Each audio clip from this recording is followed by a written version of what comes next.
Hello, ladies and gentlemen. Doing a little bit of biomine analysis here in daily number 581. Yeah. Looked mainly at the first 15 to 18 minutes of the games to make sure that we had the good setup, because the most important aspect to a cake is the base. So now that we've gotten that sort of set up, we're going to start answering more broad questions like how to control in the mid-game, how to engage, what to tech to, derp, dap, dip, derp, and that sort of good stuff. So it's easy to want to fixate on that, but again, I don't think it is as important as having the good framework, because if you look at what we did in parts 1 and 2, you're going to be able to get to like the 16-17 minute mark with 4 bases and 75 drones, and you'll be alive. And in most leagues, that means you're about to win. Even in Master and Low Grandmaster, you're very close to about to win. Also, you guys are cute. You're so cute. So here's some scans going down, as to be anticipated. Yeah, let's pop back in here. So in this circumstance, we see our Zerg player, YuGiOh, getting ready to do the defense. Did he build those extra mutalisks yet? No, that's right. This is where we last watched this engagement with mines so elegantly spread out. TLO is a large fan of using the pneumatized carapace upgrade to suicide overlords to lead the pack for the win. Or players like Life more frequently just charge with the lings and eat some big ling shots before moving in with everything. This is where we last left off. The murdering of all things Marinis. The Mutalisk designed to pick off these medevacs. Just a couple of Mutalisks managed to snipe themselves in medevac. So, the 14 Mutalisks right here, I think have a really interesting purpose, in that primarily they're going to be defending, but you can attack along the shortest distance back to your base. Like, I would never have my Mutalisks harassing here, because even though this looks juicy and vulnerable, look at the path back. I have to pull over, and then go down, and then cut back. I actually can't cut through middle because he has stuff there. As Zerg, we're probably not going to have control of middle if we're up against a biominer. More immense struggles against just lings. These sorts of counter mutalisk harasses are really sweet. I mean, just look at the position these mutalisks are in. Right here in the neck, can pick some stuff off, not going deep far into the back of the base, going here, because it's a shortcut distance back. And also we have tons of vision along that route. Even this overlord that's there. And as Zerg, you are 100% positive that he has the north side. So YuGiOh goes Ultralisks. I personally am more a fan of, hell, even adding on another macro hatch and making more Zerglings and then going for the Corruptor Broodlord. This map is very, very big, though, so it's difficult to defend these expansions down here without something very mobile. So I would actually note that probably the first parts 1 and 2 were a lot about, hey, let's steal this play, let's talk about exactly why it's working, and just snatch it right up out of YuGiOh. Rip it out of his heart like it's Indiana Jones in the Temple of Doom, and let's gobble it up. This, from here to the end, is going to be more of me going like, oh, here's kind of what I think of this. Sometimes it'll be good, sometimes it'll be bad. There's some flubs that occur. There's some great plays that occur.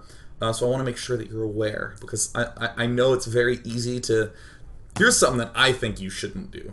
It's to say something like, well, I mean, I'm gold, so I mean, I guess I'm just going to do what YuGiOh did this game. You don't have to discredit your mind because of what rank you're in. There are plenty of things that have been said by people in low leagues that are brilliant, that a lot of people in high leagues have never even considered before. It's okay to trust your own intuition. Just be sure to ingest some of what you see here, rather than just completely copy it and blindly deny. God, I don't know why my throat's dying. Maybe a donut would fix it. So the creep spread, I think, has slowed down quite a bit, which it really makes this expansion snatching more difficult. At this bottom base, these 3 spore crawlers happened way before. these 3 spine crawlers, like significantly long before. And we're seeing this effect occur here with the medevac being so low health. And of course is what our mutalisks are for, a primarily defensive tool. And any drop that he has, we are more than content to send all our mutalisks at. Like, more than content. Because we know that this force up front won't be so big. So here we are, we've just now eliminated the threat of mines. The banelings detonate on these mines, that's really, really bad. But it's fine, we're still seeing YuGiOh in super stable territory. All the juicy, the orange quartet, man. I love it. 3, adrenal, and chitinous plating, man. The orange quartet, all the big Zerg ups from the hive. Weirder Spire, I think, is really pivotal against biomine for busting stuff, because of the fact that the broodlings provide a really easy way to just break down little bits of mines here and there. But the expansions are the ones that are easiest to access by our ground force. I think that this creep spread is magnificent and should be continued. I also think it is really tough to begin applying pressure to a Terran in these late game spots without Nidus Network. I really think a Nidus Network just like right there. And then you can Nidus Worm here. You could even Nidus Worm like here. And do counterattacks like this and then just sort of run back in there. The Terran player is either going to be on complete defense or complete offense. Generally on the complete offense front, as we are seeing right now.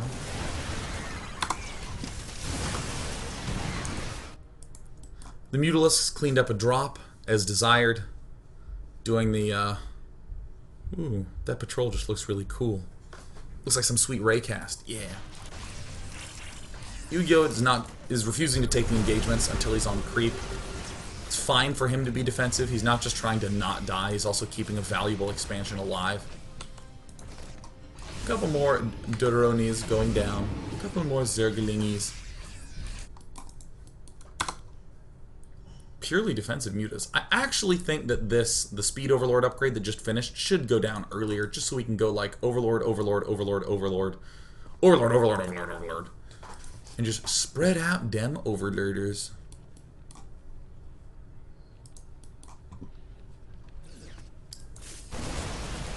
So yeah, more murdering, kill deathing. Continued careful positioning. And this is actually, I would go so far as to call this a technique, because we have not really answered the question, okay, now that I'm alive, what do I do to get back at this biomine player? I've only just stayed alive. The max out with a whole bunch of larvae with the Ultra Ling in the background is great, because Zerg can replenish way faster than biomine can. Way frickin' faster. You're starting to see why I was talking about Overlord speeds. This stuff gets missed. However, the Broodlord upgrades are the first step to being able to push. I don't think that Ultralisk pushing is particularly consistent. It certainly will yield some wins, but it's not that consistent with those types of attacks. Broodlords, on the other hand, I do think are quite consistent. So just the general defense. And in fact, there's heavy monitoring of these bases. I think it's okay on this map for Terran to get 4 bases. I don't think that there is any way to be able to successfully prevent a Terran from doing that with any high percentage. But I think it is possible to lock him on 4. It's hard to get a 5th base for Terran on this map. So if I'm Zerg, I'm happy to kind of go like 6-7 base versus 4. And at the very end is a last step to all of this, the transition back to Corruptor, Broodlord, Infestor. Yeah! With the Ultra sort of trundling about. I think that the Infestors are one of the last pieces. Why do we not get them in the mid-game? Because they're just not that effective. It takes gas away from all our other upgrades. Infestors won't stop us from drops. That's why the defensive Mutalisks look weird. We're basically spending our gas to try to stay alive in these spots. And Corruptor Broodlord provides an unusual transition of Ling Ultra Corruptor to try to kill off medevacs.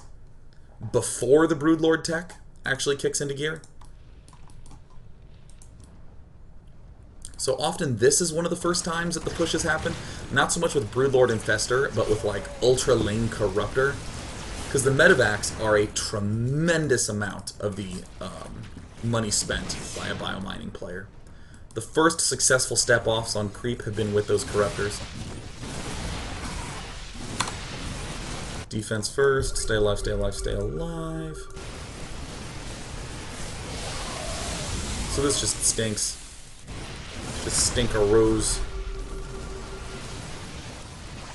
And this is one of the reasons why I can't emphasize enough how important the creep spread is. It's pretty easy to start early game and spread some creep, and then in late game just be like, nah, whatever, I'm in good. I'm fine. I did my best. This is the best I could do. This queen really needs to get on it, Queenie.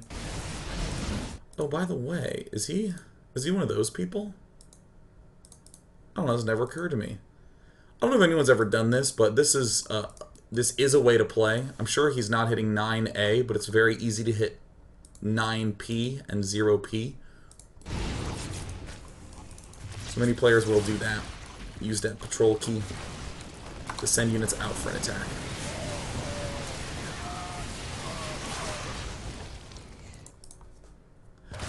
So in this position, this is like kind of gross, but it's not bad. It's just like uncomfortable. We still have the huge money in the bank. We still have the Broodlords out. I still am of the opinion that a Nidus network would be a valuable asset at this late game on a map this big. Maybe if you're playing on Belshir Vestige, you don't need it. If you're playing on Daybreak, you probably don't need it because there's really only 2 key bases in the mid game, north and south.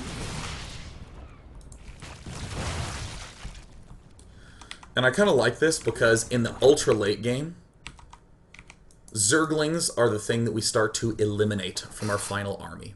What is... I mean, he doesn't have tanks still, so we're building the really expensive, juicy stuff that tanks are good against. The Ultralists are a little bit weak against the Marauders, but we're pushing with Broodlords now.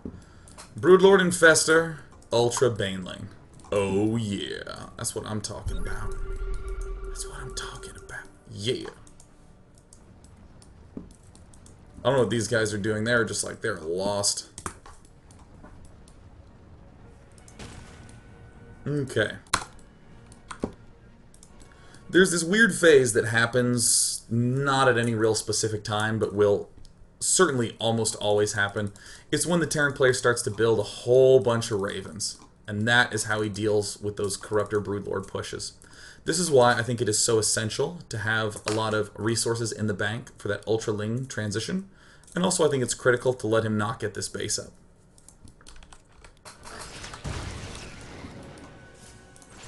I want to see YuGiOh's vision.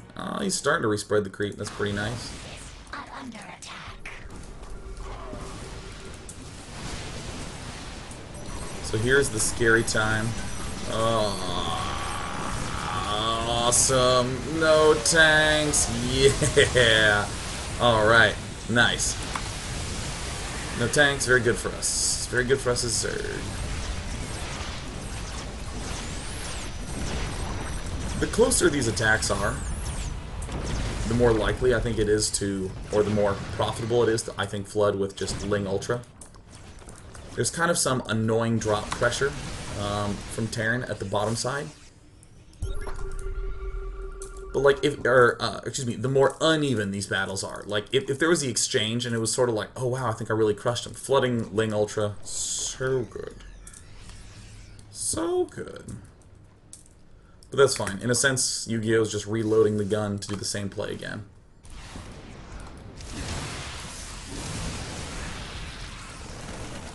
So kind of weirdly enough, the biomine has almost just stopped being the big concern. Now it's just largely the Ravens.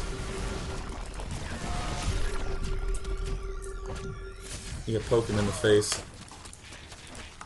Look, I am going to finish this daily.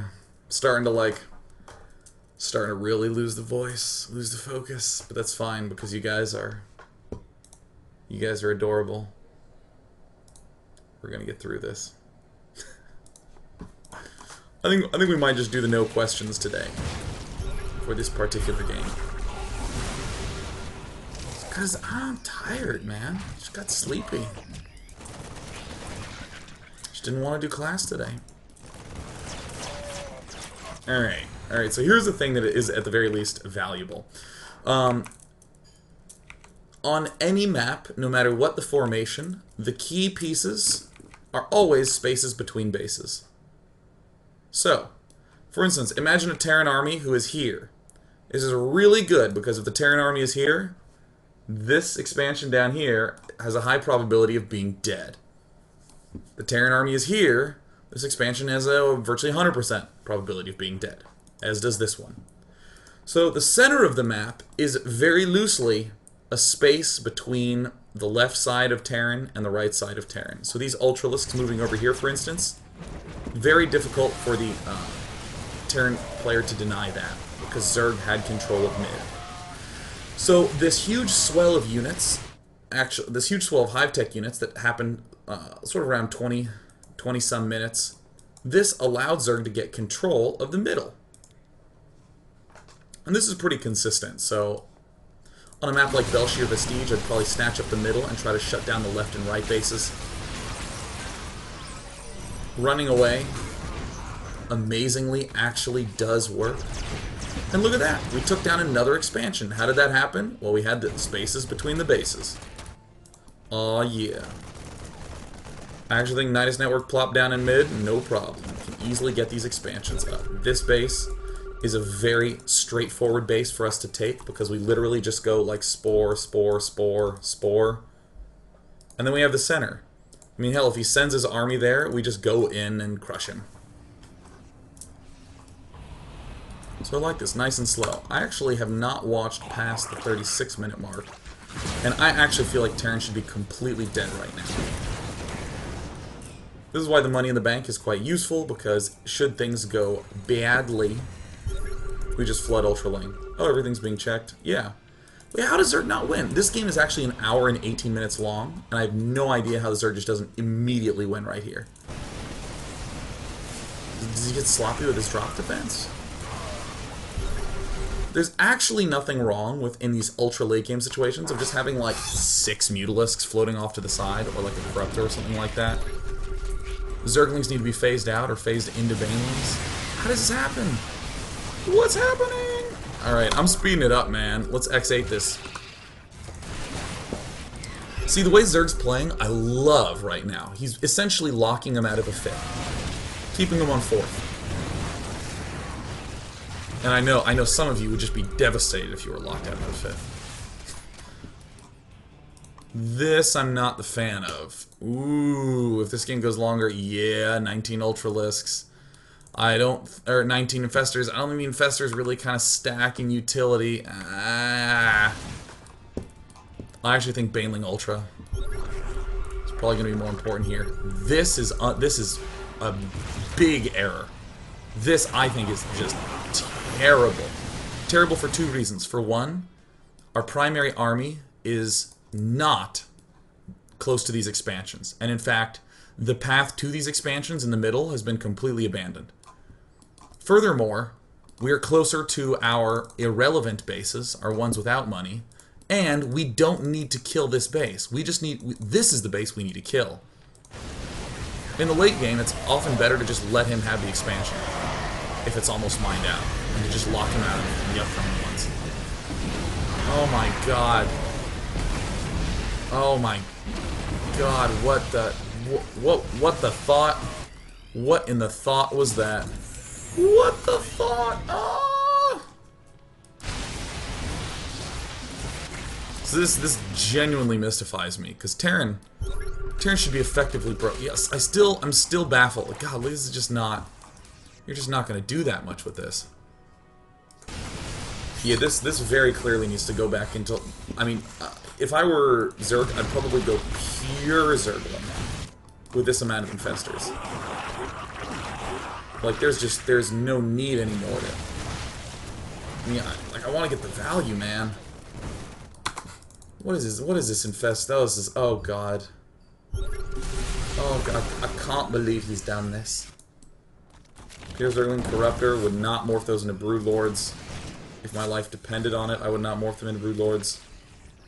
Oh god, don't morph into brewers. He's getting the banelings. Okay, I can roll with banelings. Oh my god, counterattack, counterattack the 5th. You gotta lock him out of the 5th. He's almost certainly rogue. Ah!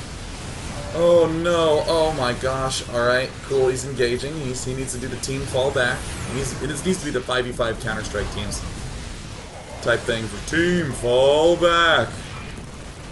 Yeah, okay, so like, how does Zerg not just like immediately win here? Oh, that's right, because he has, how does he have 24? That's just not going to do anything. I mean, that was certainly cool because of the instant fungal in them early stages, but this should be like mass linging and droning. Lings and drones. Killing this off. Like, even some burrowed infestors to go up there, like, any counter swing is critical right now. Terran has 1 base. How does this game go on? Ah! The drop play. Ah! So yeah, I think the essential giganto blunder was being in a winning position by controlling mid, applying pressure not to this expansion but the worthless expansion at the left, and then committing to it and replenishing with the awkward infestors, which are not good at covering wide amounts of space, are good at reinforcing big armies. I'm still mystified as to how Zerg just does not, like, immediately win. Because he has the money to go mass ling. Okay. Okay, there's the lings. 32 lings, he has 29 larvae still. 29, 20, yeah, he can get 40 more lings out. And... come on! Oh, it hurts me. It hurts my soul. Yeah, go YuGiOh. Get him, YuGiOh. This is not even commentary. This is just rooting for the Zerg to perform an attack on this critical expansion. This is also a position where I think going Mutalisks is good. There's a general thing that happens in a lot of late games, which is that they degenerate into mid games. And this is effectively a mid game. And the defining factor of a mid game is base count. Imagine what a normal mid-game base count would be like. Subtract 1 from that, and that's where you're at a mid-game. So, for instance, in Protoss versus Terran, standard mid-game is 3 base versus 3 base. All the players still have to be getting their production structures and their upgrades and their supply depots, but if it's only 2 mining bases versus 2 mining bases, like, let's say each player took 5 bases total and they mined out the original 3, so it's just like effectively 2 base versus 2 base, then it's basically mid-game again. The way that the resources are distributed, the amount of stuff they can have positionally degenerates to mid-game. So here, we've degenerated back to mid-game. So Mutalisks are going to be very, very strong. They're going to shut down drops. They're going to be really good against this Raven count. They're going to be... they're still going to have issues against Marines, but Mutalisks always had issues against Marines. Yeah, I would probably just go, like, ling-baneling Muta. I mean, just because I can build the Greater Spire units doesn't mean I have to. So if I'm Zerg, now that I've missed the window, I'm going to try to push to mid, control that, and then lock him out of these extra bases. Oh my gosh. Yeah, look at this. Look at that goody goodness. Killing off everything. YuGiOh is still in a reasonable position. Oh no, he didn't defend it. Ah! No! No! No! Oh! Oh my god. Oh, please. No, not this base. The other bases. The other bases. Guys, I'm in pain. Go YuGiOh. Alright, who do you think's gonna win? YuGiOh or Barcode? Oh, for God's sake, kill him. Wow. Wow, go. Yeah, splitting up. Splitting up units. Mid-game mode engaged. Oh. Please Google Benny Hill theme song. This I actually do like. Sending very small amounts of units to dead bases to just pick up some free stuff. That's great. Still, the big goal is the center. And locking out of this base. Actually, never mind. Because these are close, I would reform it to being slow pushes with Broodlord and Fester, like that. So suddenly it's just the right lane of the attack. We don't even really need this center anymore. I do not want to take control, because if I did, I would just quit the game. Like, Sean is taking control, I'm like, this game sucks. Just, like, leave. Oh, by the way, you can throw out an infested Terran and have your Broodlords shoot it, and then have your Broodlords shoot the Broodlings, and then march all the Broodlings out. So you'll have, like, 40 Broodlings, and it's a really effective way to get the mine shots up. Shooting your own Broodlings for additional range. Yeah. Oh my god, he let him get these bases up. In general, if Terran can secure this natural, then he's secured that main. This counterattack is fine, but... I don't know who's gonna win. Alright, times 8 speed. Alright, it's a battle. Times 8 speed. We're just gonna close the daily after this is done.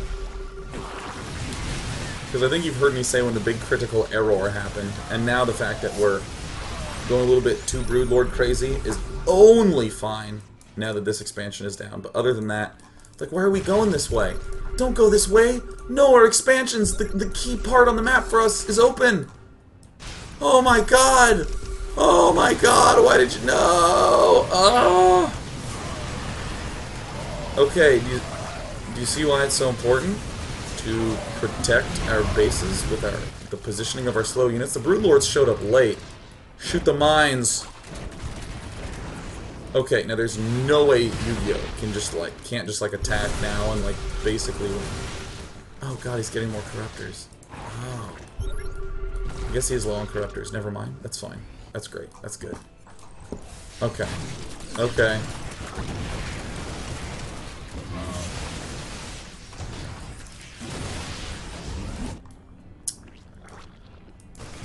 Terran's gotta be dead here. He's gotta be dead. There's no way he is not dead here. Medevac drop's still killing everything. He has to die. What's the army size? Okay. I mean, he's gonna die. Like this. Okay, it's okay. Gonna mine this one out. I'll focus on the right side of the map. You can't really defend this in this position. You're just sort of hoping he doesn't scout it. Oh my god, Terran's got the top right. You guys. Oh, what's this harassment attack? No. Why are the Broodlords not participating in the attack? No. Oh, okay. Pray, friends. Alright, more banelings coming up. It's the exhaustion cast, you guys. I don't know how it got to this point. Because, I mean, I actually think that the daily stopped at, the 32-minute mark. In short, watch part 1 and 2 to learn how to get to the mid-game, and to get your hive up, get your defensive stuff up, and then do the sort of Corruptor, Broodlord, Ultra Baneling, and Fester Force to take mid. And then from there, you can branch out segments of that army to attack various expansions. Let this die. You can't defend that. You can't send this force. It takes a century to get there. Just kill off this. Kill it off. And then re-expand there. No, Zerg. Ah! I mean, Zerg got a little value. I mean, he killed a little bit of stuff. But, I mean, the expansion's dead, man. Now his Broodlord's cluelessly floating. Oh my god. Come on, get there. Oh my god, but what's the APM of these players? What the... What? The average point is 400? Are we serious? Jesus. Alright guys, hang in there. This game's 20 minutes longer. Isn't that insane? Alright, we're dropping frames. Dropping frames. We're holding this expansion for some reason.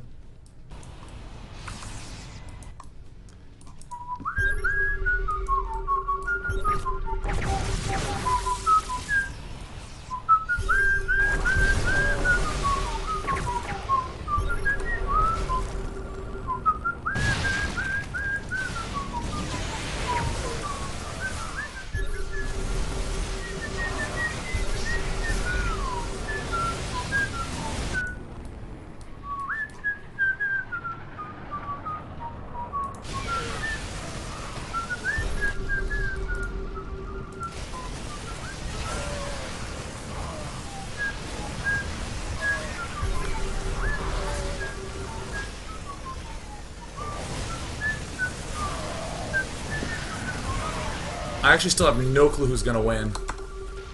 This is just silly. Alright. Oh, looks like YuGiOh did some damage, so I have no idea how YuGiOh doesn't just immediately win right this second.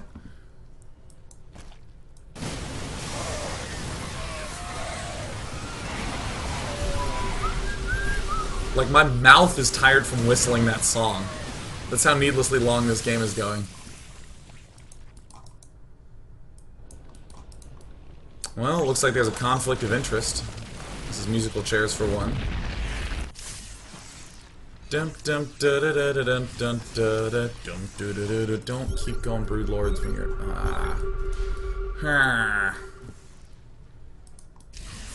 See, now Zerg's in this awkward position where, because this is the critical base, Zerg can never deny Terran from taking this. Whereas if Zerg took this, Terran would almost never be able to take this base. Because Zerg can easily just push off and kill two key bases for Terran. Well, while defending his one key base.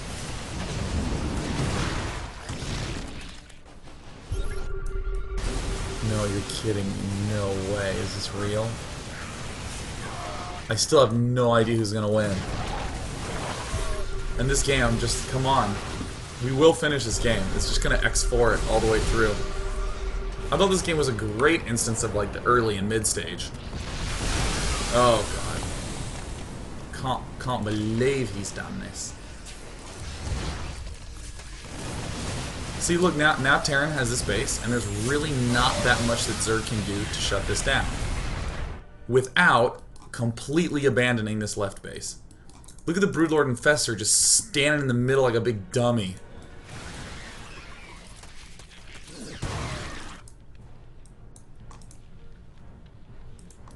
This is... come on.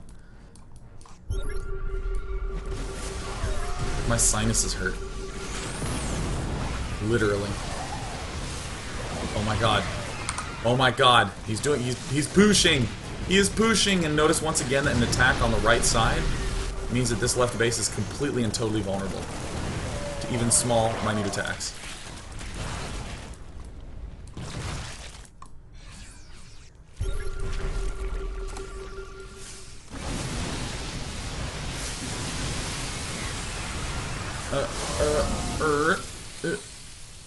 I still don't know, man.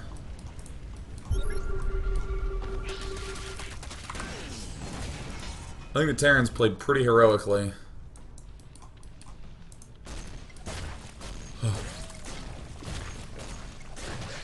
Oh my god.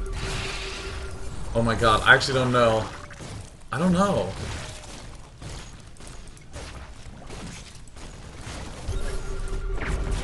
Alright, there's the Broodlords coming up. Let's try to do some snipes. Oh my god, he actually won! Ah! Oh, wow.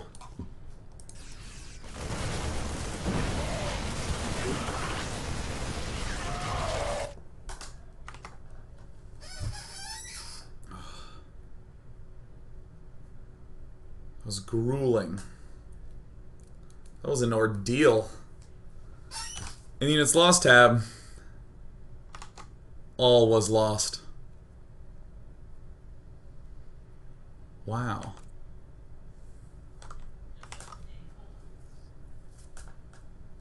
That is... We began this daily a little tired. I don't know why I'm tired. I got a full night's rest last night, but I guess I was tossing and turning and dreaming of scary things I didn't remember because it just didn't feel like it. That was literally the most drawn-out game of all time, and I will once again zoom back to the mid-game. Right here, 32 minutes. I just want you to look at this position. Literally look at it. Dead Expo, soon to be mined out. Not an Expo anymore. And Zerg has... This one's almost dead, but that one, this is a full Juicy Juice. This is about to be a full Juicy Juice. All we have to do is probably position our stuff to the right of the Xel'Naga Watchtower. Get some spotters over here, shut this base down, and save us half an hour next time. I'm gonna go. I'm so tired. That was great. We're gonna do a daily tomorrow. I promise I'll prepare it a little earlier. just go to day9.tv and post in the forums about a daily topic you'd like. I have a lot of the Root Gaming replays, so I'll probably be doing Root Sage because I really, really, really like his play. Either way, hope you learned some things about stopping biomine and how to frustrate me in the late game. I'm going to go rest my throat. Have a good day. Have a good day. Cheers.